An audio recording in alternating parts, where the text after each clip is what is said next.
Hello and welcome back to the Eagle Insights Podcast. I'm your host, Henry Conti, with the Bellbrook-Sugarcreek Local School District.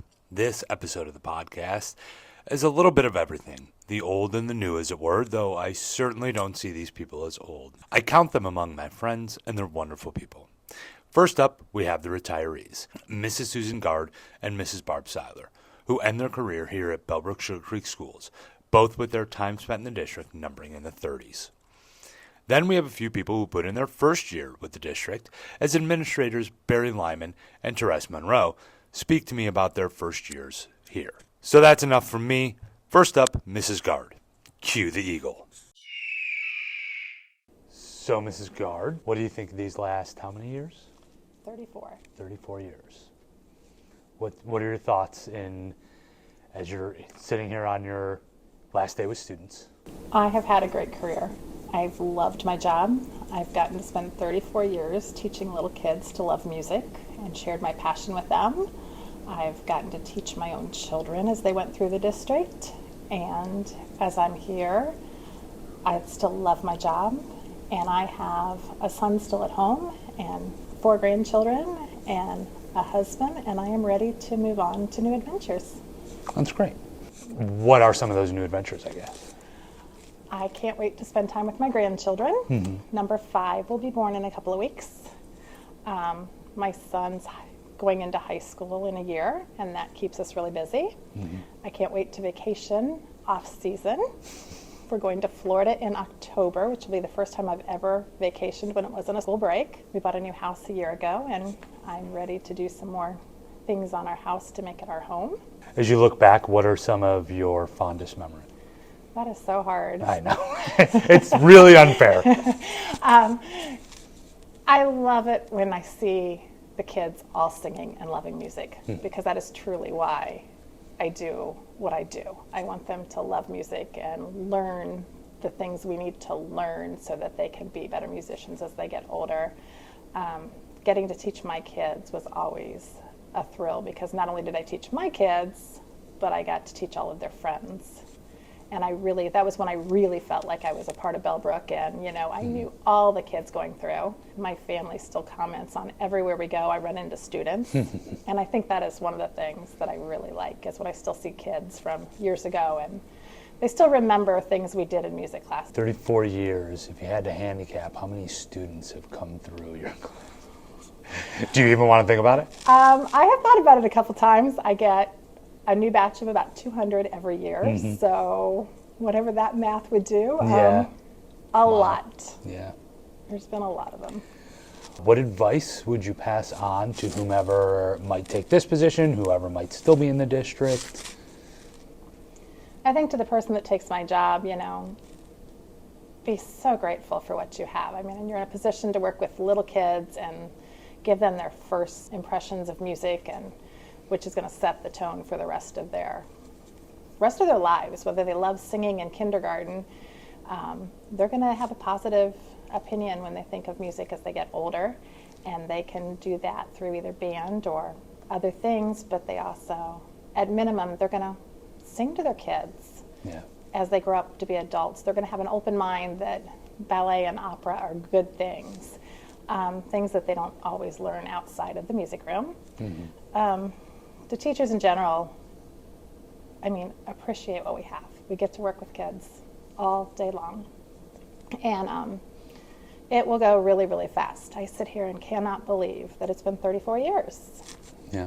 It's gone too fast. Yeah. Is there anybody you want to thank or anything like that? I got to thank, I'm going to start with my husband. That was one of the things. My husband, I do a first grade program every year, and my husband has been at every first grade program I've done since we got married. That's great. He has never questioned my dedication to teaching, even when it takes time away from the family. He's always been there to make sure he could do what needed to happen so Mom could be here. I've worked with some really good teachers, some really good administrators, and this community has really been supportive of music, and that is something that I am very appreciative of. Congratulations. Thank you. Okay, next up we have Mrs. Seiler. Mrs. Seiler taught my wife when she was in the band here back in the 90s, so we have a little extra personal connection.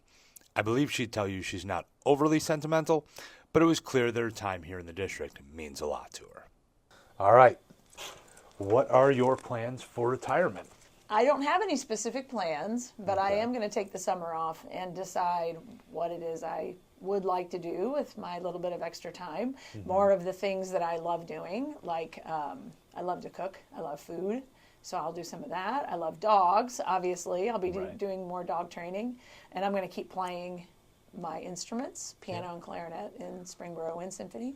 Yeah. And I'm the obedience director at our dog club now, so that's going to take up a lot of time. Gotcha. As you look back on your 36 years, what are some of your fondest memories of your time here? It is so hard to put a finger on any one thing. I've loved all the moments of the 36 years, and there are so many of them that have stood out, but the band's trip to the Macy's Parade in 1996 would have to be... My wife was in that like, one. yes, she was. Oh my gosh! And her flute was frozen. Everybody's instrument was frozen. Very cold day, but that trip was just unforgettable, and that'll always be right up there. Our 8 national championships, Grand National Championships in Bands of America. Just those are some pretty stellar moments for me. And all of the students I've had the privilege of teaching, and so many of them who've gone on to do great things. And now because of social media, I can keep track of these people and find out, all the great things they do in their families. And I've had their kids, so I've had grand students. That's pretty. That's pretty like humbling to have grand students. But I can't even count really. I should do this someday, but I can't even really count how many of my former students are band directors now too. Yeah. So that's humbling and pretty cool.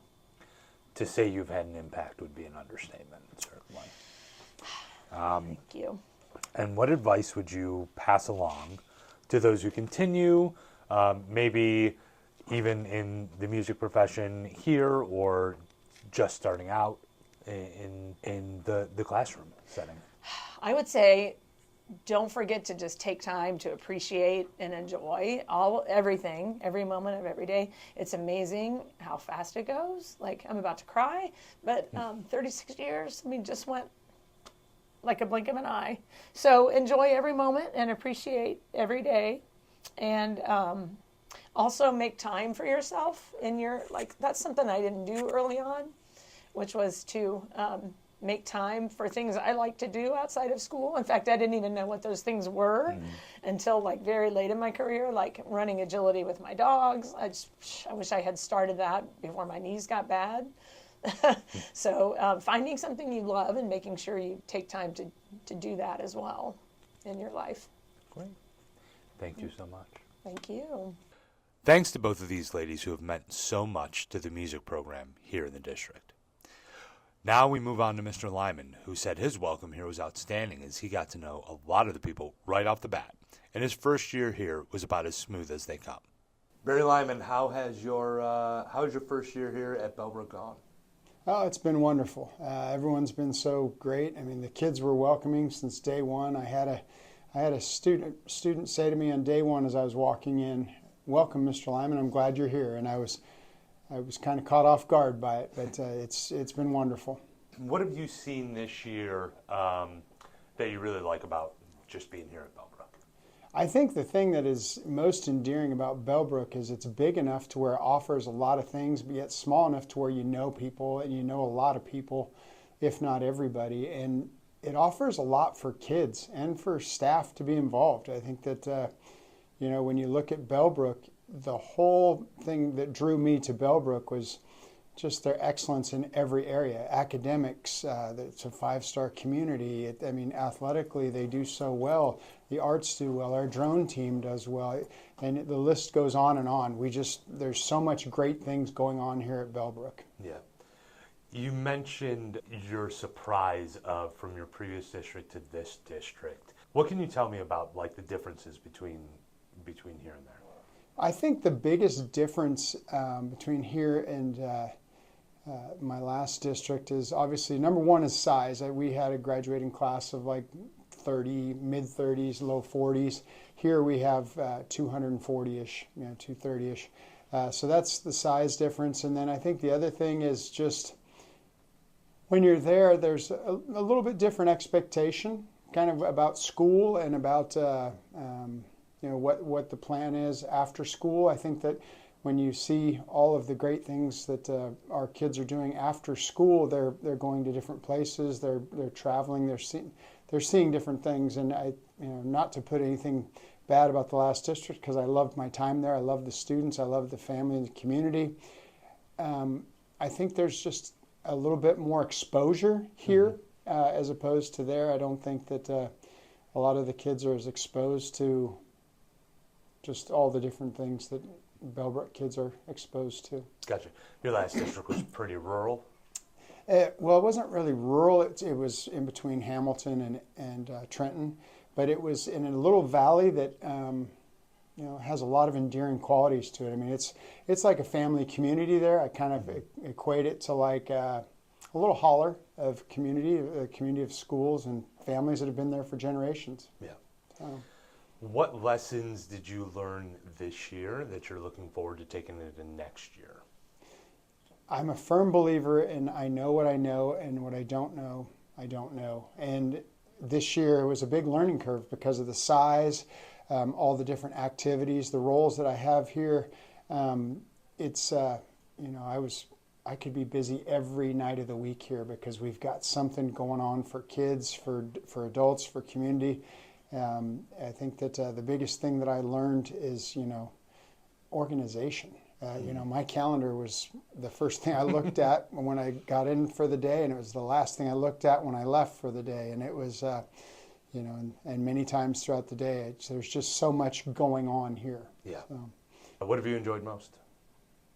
I think the people. And I tend to be a people person. I think relationships are what drives the world. And I came here and the office staff has been nothing but gracious to me and helped me, supported me throughout this entire time. I think that coming here, I think the thing I've enjoyed the most is just getting to know different people.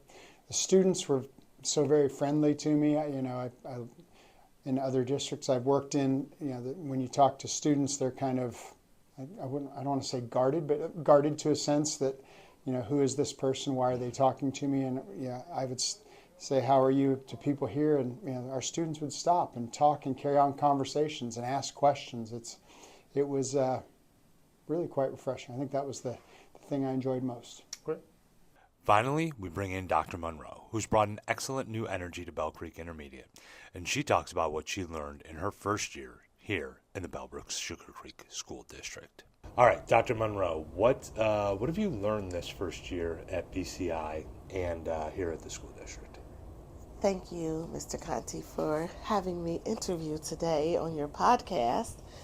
I have learned valuable lessons this school year, emphasizing on the fact that community and culture are important. And when we make people feel like they are valued, it is often shown and reciprocated throughout the building. So I have learned the importance of encouraging people to be their best self. I have learned that it is important to allow people a space where they can feel valued and respected. Gotcha. What are some of the ways you showed that appreciation? Your wonderful secretaries were just in here reminding you of those. My wonderful secretaries, they are very supportive. They have the best interests of the school, the best interests of the community. They make this office who we are. They are welcoming to parents, and it makes the job easier. I can always get a pulse on the building by listening to the secretaries.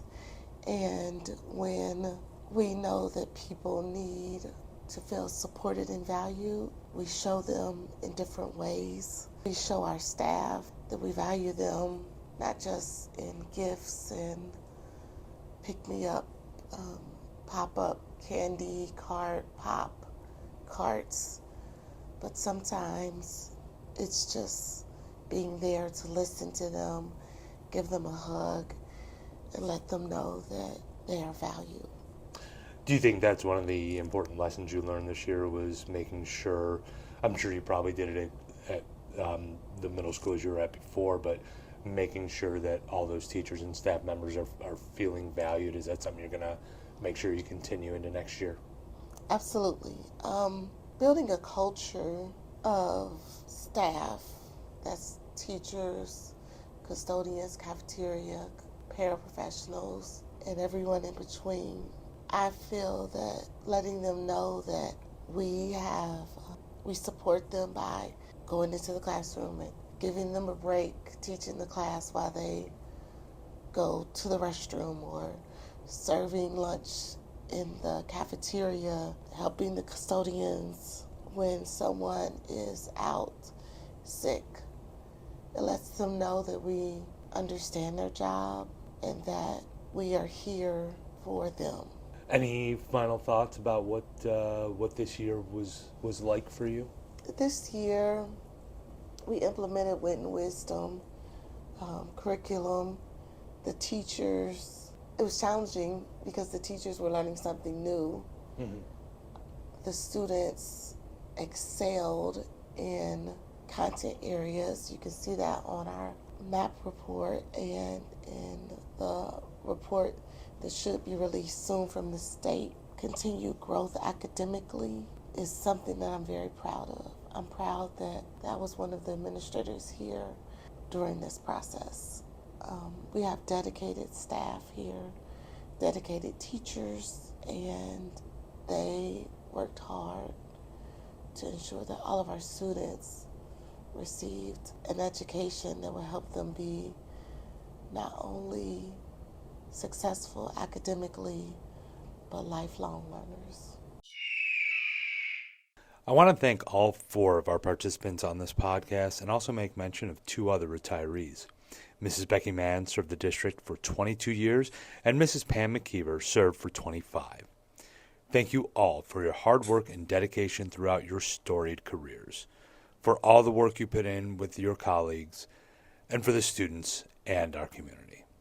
That's it for this season of the podcast. We may have a summer podcast if we can find the time. That'll be about Parent Square. But until then, I want to wish you all a good day and a good summer. And if they can't be good, make them great.